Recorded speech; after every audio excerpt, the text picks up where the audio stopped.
ሾልኮ ስለወጣበት እኔ አግኝቼዋለሁኝና ደብዳቤውን አነብላችኋለሁ። እስከ ቪዲዮ ፍጻሜ ድረስ አብራችሁኝ ቆዩ።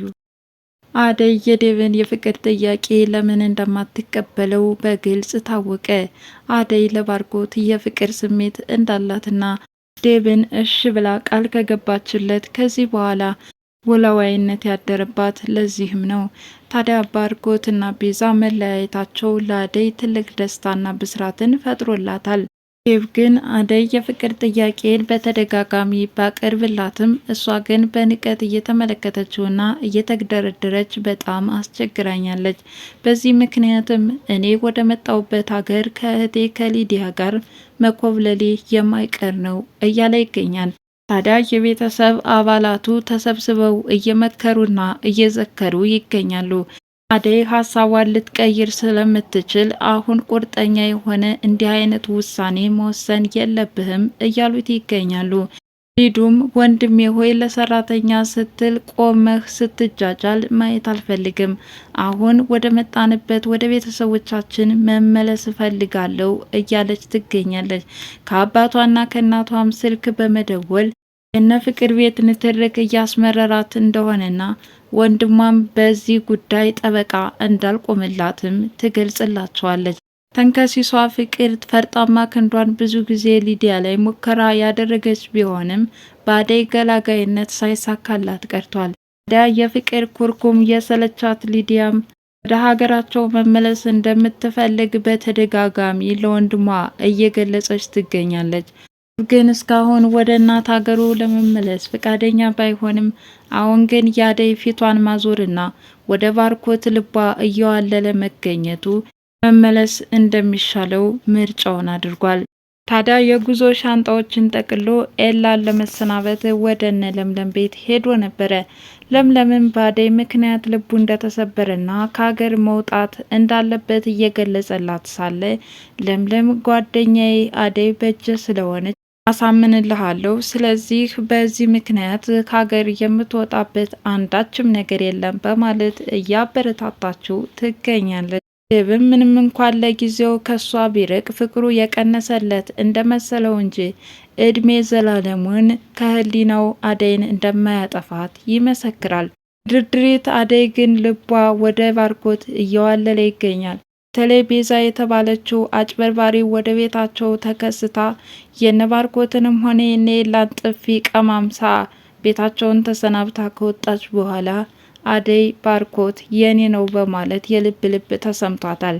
ይሁን እንጂ የአደይ አፍቃሪዎች ከመብዛታቸው የተነሳ እሷ ግን ለምርጫ የተቸገረች ትመስላለች። አንዳንድ ሴቶች እንደዚህ አይነት ጸባይ አለባቸው ሲሉ ነው የዜና አውታሮችም የገለጹት። በዙሪያቸው እንዳደይ አፍቃሪዎች ሲበዙላቸው ሴቶችዬ የበለጠ ጢባራቸውን ይነፋሉ ነው የተባለው። ታዲያ አደይም የዚህ ችግር ተጠቂ በመሆኗ ነው እንግዲህ ዙሪያውን በተሰበሰቡ ወንዶች የተፈቀረችው። እሷ ግን ለውሳኔ ተቸግራ አሁን ወደ ባርኮት አድልቶባት ልቧ እየዋለለ የምትገኘው። ለማንኛውም ያቀረብኩላችሁ ቀጣዩ ክፍል ግምቴ ሲሆን እናንተስ ምን ታስባላችሁ? በአደይና በዴቭ መካከል ምናልባት ፍቅሩን ትቀበለው ይሆን? አሁንም እየዋለለችና ወደ ባርኮት እያደላባት መጥቷልና ባርኮትን ታፈቅሪው ይሆን? ዴቭስ ምን ሊሰማው ይችላል? ከፍተኛ የሆነ ስብራትን እንደሚያስከትል ምንም ጥርጥር የለውም። አደይ ግን አንዳንዴ አታብሪው ውለታ ቢስም አትወኝ። ገጠር ድረስ ላንች ብሎ እጆቹና እግሮቹ በገመድ ታስረው መስዋዕትነትን የከፈለልሽን እዚህ ድረስ መግፋት ምን ይሉታል? አደይ ግትርነቱንና ፈዛዛነቱን እያበዛሹ መጥተሻል። የዴቭ ጦር የት እንደሚጥልሽ አታውቂምና ቆም ብለሽ ልታስቢ ይገባል።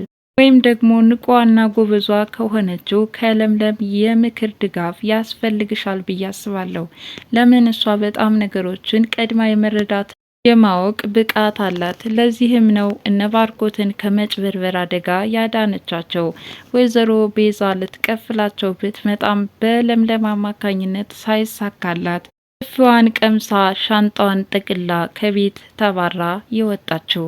ይህ ደብዳቤ የተጻፈው ለመወዳት ላደይ ሲሆን ፍቅሬን በመግደርደር ዘመናትና ዓመታት አለፉ። እኔ ለሷ ብዬ ብዙ መስዋዕትነትን ከፈልኩ፣ ግን ከቆብ አልቆጥረውም። ካጠገቧ ስሆን የሚሰማኝን ደስታ ቅንጣት እንኳን በጊዜም ሆነ በገንዘብ ልተምነው አልችልም። ፍቅር ምን ያህል ኃያል እንደሆነ የተረዳውበትና የተገነዘብኩበት ወቅት ነበረ። አባቷና እነዛ አጉራ ዘለል የሆኑ ቤተሰቦቿ እጆቼና እግሮቼን በገመድ ጠፍልገው እያሰቃዩኝና ከወዲያ ወዲህ እያንገላቱኝ ቢሆንም አደይ ካጠገቤ ስላለች ያ ስቃይ አይሰማኝም ነበረ። አሁንም ወደፊትም በአደይ ላይ ለሚደርስባት መስዋዕትነት ከጎኗ ሆኜ ልቀበለው ዝግጁ ነኝ። በተለይ ደግሞ ገጠር ድረስ አደይን ተከትሎ በመሄድ እሷ ላይ ይደርሱ የነበሩ ዛቻና ማስፈራሪያዎችና ስቃይ በዓይኔ መመልከቴ የአደይን ሁኔታ ለመረዳት አስችሎኛል። አሁን ተቀጥራ የምትሰራበት ቤት የፍቅርን ጡንቻና ቡጢ የቻለችበትም ለካ ሌላም ስቃይ ያለ፣ የአባቷ ደግሞ የተለየ ነው። እኔም ያቺ ማሰቃያ ቦታ እግሮቼ አመርተው የሷን ስቃይ እስከተካፈልኩበት ድረስ አደይ በምን ያህል ፈተናና ችግር እንዳለፈች ለመረዳት ችያለሁ። የተለመደውን የፍቅር ጭቅጭቅና ንትርክ የቻለችበት ዋነኛ ምክንያት የመጣችበት ታሪክ ይኸው ስለሆነ ነው። አሁን አደይም ሆነ ሌላ ለአደይ ቅርብ የሆኑ ሰዎች ስላሳለፈቻቸው ጉዳዮች የሚያስረዳኝ አንዳችም ሰው አያስፈልገኝም። እኔው በዓይኔ በብረቱ የተመለከትኩትና የተገነዘብኩት ነው። አባቷ ምን ያህል አምባገነንና በፍቃዱ የሚያደርሰው መሆኑንም አይቻለሁ። በዚህ ዘመን ሴት ልጅ እጅና እግሯ በገመድ ታስረው ባለንጋ ስትገረፍ ያየውበት አጋጣሚ በጣም አሳዝኖኛል። ሴት ልጅ በዚህ ልክ መንገላታትና መበደል የለባትም እያልኩኝ የተከራከርኩባቸው ጊዜያት እንደ ሕገ ወጥና እንደ ባለጌነት አስቆጥሮብኛል። ብቻ የአደይ አባት ምን ያህል ፈላጭ ቆራጭ እንደሆኑም የተገነዘብኩበት ነበረ። ታዲያ እኔና እሷ እዛች ያሳለፍንባት ጊዜያት ምንም እንኳን ቀኑ አጭር ቢሆንም ብዙ አመታትን በስቃይ እንዳሳለፍን ይሰማኝ ነበረ። እንደምንም ብለን በጓደኞቻችን አማካኝነት ከታገትንበትና ከታሰርንበት አስለቀቁን። የታሰሩ እጆቻችንና እግሮቻችን ሲፈቱ ማመን ነበር የተሳነን። የቤቱን በር ተሰናብተን እስከምንወጣ ድረስ ኋላ ኋላችን ቆመን እየተመለከትን ነበረ። ዙሪያ ገባውን ከተመለከትን በኋላም ምንም ሰው አለመኖሩን አረጋገጥን። እግሬ አውጪኝ ብለን ከአደይ እናት ቤት ተከሰትን። የአደይ እናት በእልልታ ማሽራ ቀለጠች። እዛም መቆየት እንደሌለብንን አሰናበተችን። አሁኑኑ ውጡልኝ፣ ወደ ከተማ ዝመቱም አለችን። እኔ ዴቭ የከተማ ልጅ በሆን የገጠሩን ኑሮ በቅጡ እንኳን አላውቀውም። የለበስኩትን ጃኬት ትከሻዬ ላይ አድርጌ ሩጫችንን ተያያዝ። እንደምንም ብለን ወደ ነበርንበት ቤትም ተከሰትን።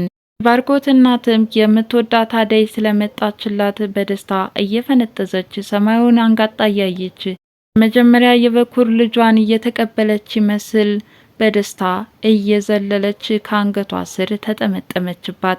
ይህ እኔና አደይ ያሳለፍናት ያቺ የትንሿ መንደር ስቃይ ሲሆን አሁን ደግሞ የህይወቴ አልጋ ወራሽ ሆና ባለቤቴ አድርጊያት እንድኖር ብመኝም እሷ ግን ከወንድምነት የዘለለ ፍቅሬን ለመቀበል ፈቃደኛ እንኳን አልሆነችም። አደይ በምን ሁኔታ ብመጣ ይሆን የኔን ፍቅር ልትረጁና ልትቀበዩ የምትሽየው? ያንቺው አፍቃሪ ዴቭ እባላለሁ። ለማንኛውም ውዶችዬ ሸርሸር እያደረጋችሁ ይህንን ድምጼን ከዴቭና ከአደይ እንድታደርሱልኝና ሁለታቸው በአንድ እንዲሆኑ ከሚመኙት ውስጥ አንዷ ነኝና እባካችሁ ይህንን መልእክቴን ለአደይና ለዴቭ ሸርሸር አድርጋችሁ አድርሱልኝ። ከሚወዳችሁና ከሚያደንቋቸው መካከል አንዷ ነኝ። በተለይ አደይ ስነ ስርዓቷና ቁም ነገሯ በጣም ያስደስተኛል። ዴቭም ትህትናውና ለሰው ያለው ርህራሄ በጣም ልዩ ነው። እንዲሁም ባርኮት ደስ ይላል ጸባዩ፣ ነገር ግን ወላዋይነት ነበረበት። እንግዲህ ቤዛ ወደ ሀገሯ ጥፋን ቀምሳ ተመልሳለች። ምናልባት ከዚህ በኋላ አደይ አፍቃሪሽ እኔ ነኝ ብሎ ይከሰት ይሆን? አብረን የምናይ ይሆናል። እንግዲህ ለዛሬ የነበረኝ ፕሮግራም ይህን ይመስላል። በቀጣይ ቪዲዮ ውስጥ ከምንገናኝ ድረስ መልካም ጊዜ ሆንላችሁ እያልኩኝ ለቻናሉ አዲስ የሆናችሁ ላይክ፣ ሼር፣ ሰብስክራይብ በማድረግ ቤተሰብ ይሁኑ። አመሰግናለሁ።